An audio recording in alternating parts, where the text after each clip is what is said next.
several of the songs did start out as solo guitar pieces, but I did want to bring in at least a few collaborators when I first started writing for Acadia, but then that kind of gradually grew into a ton of collaborators.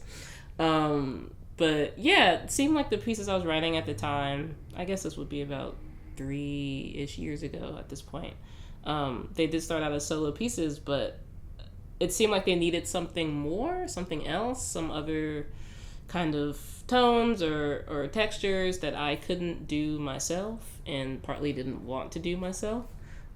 So yeah, it just kind of ballooned into something awesome that I didn't necessarily predict, but I'm really happy with the results. Yeah, so I think a good example of that would be kind of what Darlingside brought to the track Vergo. I knew that because Vergo did start out as a solo acoustic guitar piece, and I didn't anticipate it being anything else until much later. But when they sent me like the first rough demos of what they were thinking about doing, I was like, oh, what? Okay, this like changes the song completely. They added so many different layers and so many different harmony textures and so many different just it changed everything about like the universe of the song, which was really cool. And I didn't tell them to do that.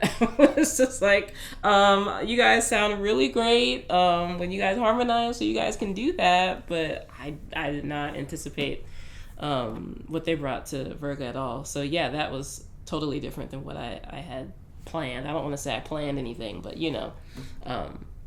But yeah, I think that happened on a couple other tracks, but that one was the one that really kind of surprised me the most, I think.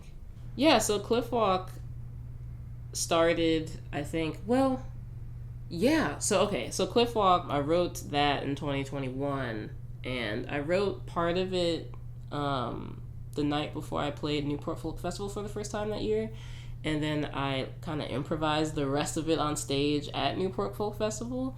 And it kind of wrote itself, honestly. I didn't really put much thought or effort into that one. It was just really like almost like a stream of consciousness, just kind of like wow, I really enjoy playing these chords. Let's just see where they go. And yeah, on stage at Newport, it kind of just, it happened. And then luckily someone had a recording of that. And I just kind of took that and memorized it.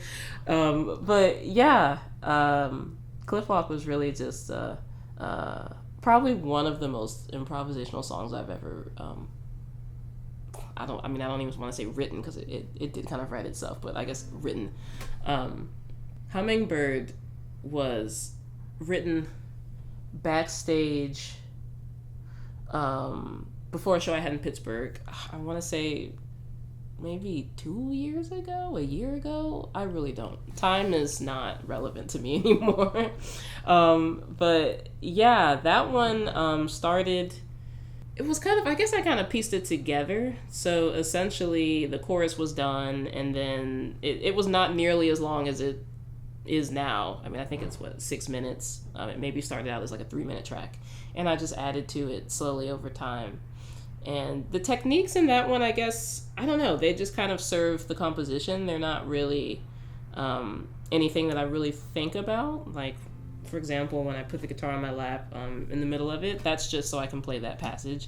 It's kind of like a bridge to me, and there's no way I can play it with the guitar kind of in the regular position, so I have to put it down, and then I have to bring it back up because, so yeah, but that one, I don't know if I'd just been playing a lot of bluegrass festivals at that point or something and was just kind of subconsciously influenced by that, but it seems like it really has that kind of form, like more of like like a neo-bluegrass kind of thing going on there, much more than my other songs. I did invite Allison DeGroot and Tatiana Hargreaves on it because they were just the first people that I thought of when I finished the track. I was like, okay, this is great, but I kind of wanted to have something else going on, so I invited them to play on it, and it kind of turned into something else entirely. They added so much to it, so many different timbres, so many different kind of like tonality things, Allison's banjo playing super rhythmic, super kind of syncopated, and Tatiana's fiddle playing is really, really melodic. She adds so many different melodic ideas that I would never have thought of. It was really, really a joy to work with them on that track. And Juvenescence is from my second record, Urban Driftwood, and that's just a solo guitar tune. I'm trying to remember when I wrote it. I don't remember the process really. It happened really quickly. It didn't take me long to finish the track at all. I remember that, but I just really enjoy playing the song. It's kind of an earworm, even for me. I really don't get tired of playing it, don't really get tired of hearing it. And yeah, it seems like other people also enjoy the song. So I just like playing it in shows and just wherever I can, honestly. So my guitar is amazing. Skytop Guitars built it for me. It's a custom build. Eric Whiteshoff is the luthier's name. He's a great guy, great builder. So what we have here are mollusk holes, and the top is Teruto Hold Sitka spruce, and we have these two big sound ports here. It's kind of a signature of Eric's, I would say. It's really cool for me as the player because it allows kind of a stereo panned effect almost while I'm playing, which is, it's really nice. Playing the guitar, it kind of I don't know what word I'm trying to think of, but it kind of melts your face a little bit. You get a lot of power out of it, but it also projects really well. And I was interested in getting this top because when I play the guitar acoustically without it being plugged in, the sound can get a bit muffled on Eric's regular builds, which don't have this sort of top on it. It's just a solid piece of wood, no holes. So I asked Eric, what could we do about that? He was like, oh, I have some wood for you, and then showed me this. And I was like, oh, that's perfect. Okay, cool. And it works perfectly.